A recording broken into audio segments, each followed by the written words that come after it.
Gikeno kia aikari a gicagi gia Kilole thutha wa gwakanirio itura riri na thitima riu rikunikitwo ni mateta ma Aikari thutha wa transformer iria iratambagia mwaki wa thitima kuri micii ya andu kuhia.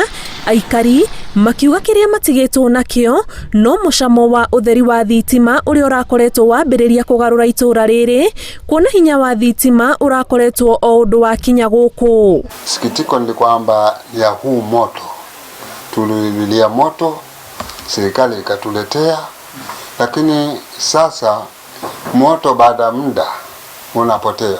Hapa kwetu tumekauka kabisa, visima pia vina maji, na tunataka hapa kwetu msikitini tunataka mwizi, tunataka tufanyiwe na serikali ama tufanyiwe na yule ambaye atatusaidia, lakini hakuna msaada wote. Tukiambia watu hapa waje watusaidie, wanasema tutakuja na hawaji.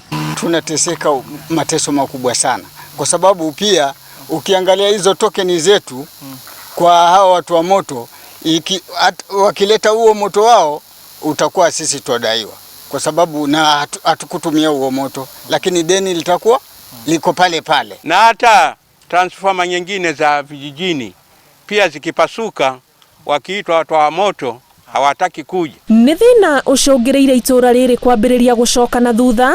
Aikari makiuga hinya uyu wa thitima ukoretwo ugicangira hanene kuhuthia maundu, amwao ari onjoria aria mahuthagira thitima gutwarithia biashara ciao na mbere.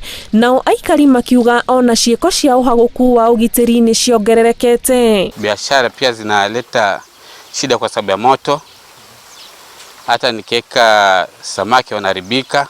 Vitu naona hapa moto unatutatiza, na hawa watu wa moto huwa wanakuja mara nyingi hapa kurekebisha lile transformer, lakini wanagusagusa tu mara moja wanaondoka.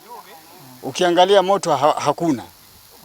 Mimi napata shida sana hapa shule. Marauga ni makoretwo magiikia ikaya kuri kambuni ya kurumbuia utambia wa thitima ya Kenya Power, no matire marona macokio thikũ 28 kuma riria thina uyu wonekire, makiuria kambuni ino kuhiuha gwitika mbu yao.